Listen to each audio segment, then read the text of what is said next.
Well, Bull City Gridiron Classic was really good. It was fun for our young men.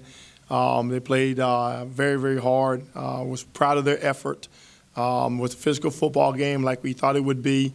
At the end of the day, we just didn't have enough to stay with those guys. Very good, quality football team, well coached by Coach Cutcliffe and his staff, and really pleased with our young men's effort. What I liked most and saw was that even at the 60-minute mark, when there wasn't really much to play for but pride, that they were still fighting, still playing hard, and I thought that was a big positive that we could build on going into conference play.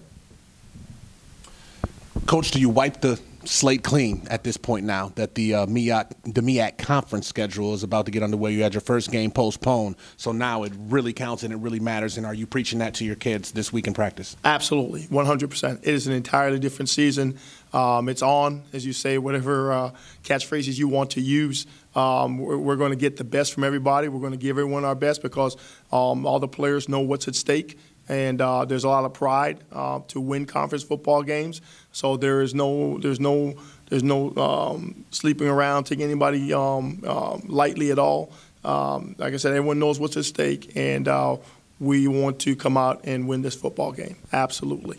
For you, this is your first ever conference game as a head coach. What type of excitement, what different feeling is it for you going into this game compared to your previous games? Well, really, right now, nothing has really hit me in that way. I guess the preparation is just taking its course, and I'm really focused on that, on getting our young men prepared for the task at hand. So I really haven't given much thought about this being a conference game, and it hasn't really affected me. Maybe by Thursday, Friday, my emotions will change. But for right now, it's preparing to play Florida A&M like just about any season.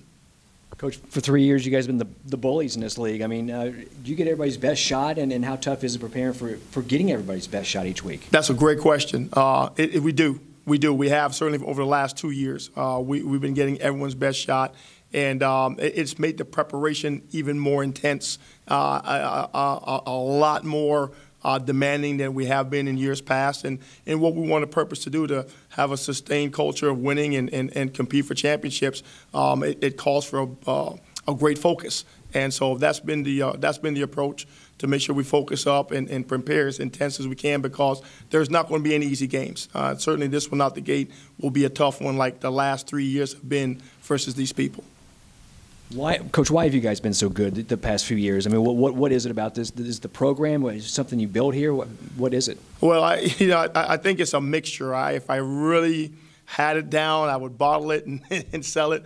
I think it's been a mixture. We were able to inherit some good kids, great administration with support, some young men who were hungry to have success on the football field. And then, Coach Mack came in here with a solid plan. He had a real solid blueprint, laid the foundation, kept the expectations high, and we had some good leaders of assistant coaches who have been very blessed to retain, who really helped carry that out. So it really is just a combination of things, starting from the very top in administration, right down to all the support staff members in the training room. I think we've all done a very good job of, as best as possible, staying on the same page and what's important to the program here at NCCU. You spoke about there not being any easy games when it comes to the MEAC. I was hoping you could elaborate on that, especially with what happened in Greensboro this past weekend. Morgan State coming out of nowhere, 0-3, defeating a team that had won 15 straight games. From top to bottom, what type of competition is this conference going to provide for you? Well, I think, JB, if you look at the entire spectrum of collegiate athletics, right, in football, it's really on any given game day now, any given Saturday, any given Friday, any given Thursday, and the MEAC is no exception. And, we all have scholarships. I think is that there's a lot of these young men know one another, played high school ball against one. They're just at different institutions. And so that respect level, while it's there's not a fear level. And so there's a great deal of passion and pride about beating a conference opponent. So I think the intensity is even heightened, and a sense of, hey, we can't drop this one. If we're really going to compete for a championship, we can't drop this one. And so first one out the gate, no one wants to lose it. FAMU's already 1-0. They're feeling good. I'm sure they want to extend that, and we've got to get this win. Coach, is it good playing at a team like Duke heading into your conference? Obviously, that's an elite level of athlete that you're playing. Is it good playing a team like that heading into your conference? I think it's good. I think you have to be careful. I think, I was asked that question earlier today, and about our, early first half successes and whatnot.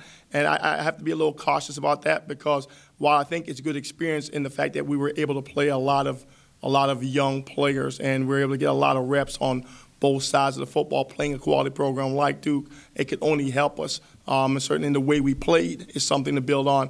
I think that conference matchup is an entirely different animal. And I think there's got to be sort of a reset, a refocus in the approach. And you have to get your players to understand that there's a lot more on the line now. And a lot more at stake, and it's going to be just as physical. The guys may not outweigh you by 40, 50 pounds, but it's going to be just as physical and just as intense.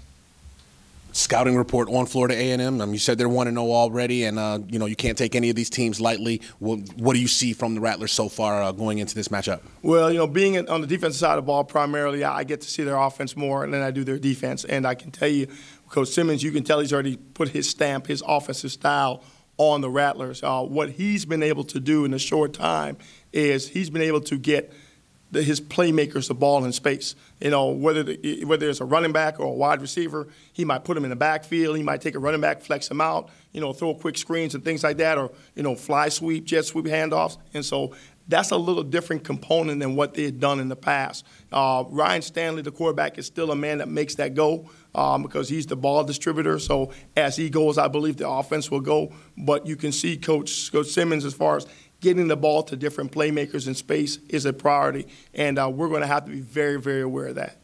I felt like in the first half we came out really strong. We controlled the line of scrimmage a bit.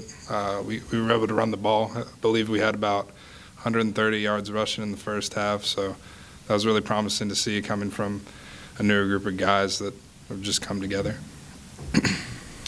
The mentality of the team going into this week, this is the beginning of the conference schedule. This is when it really counts for you guys. How does that mentality change compared to, your, not exhibition games, but your non-conference schedule now that you guys are about to kick off MEAC play?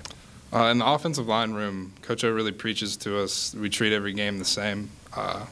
Every game we go out, we're trying to dominate. We're trying to impose our will on the opponent. So I don't really think a conference play would change that too much because we're just trying to get better. We're trying to be the best offensive line. So I'm sure you heard about Morgan State defeating A&T, the defending champs, last week. So it's clear that anybody can beat in this conference on any given Saturday. Just like Coach said, keeping that mentality of knowing you got to bring your A game every week this week. Did you guys already realize that, or was it like a wake up call seeing A&T lose? It's definitely a wake up call seeing a team like A&T lose to Morgan State, but you can't take anyone lightly in any conference. Anyone can lose at any time. So I think it's really important that we play our game, and I think things will turn out the way they should for us.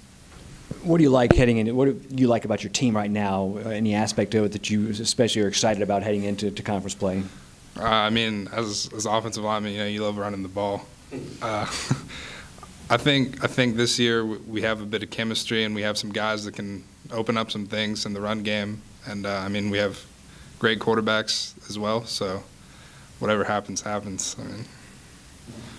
Well, what's Florida A&M going to bring to the field this Saturday, which you guys will have to be prepared for if you have watched any film at all?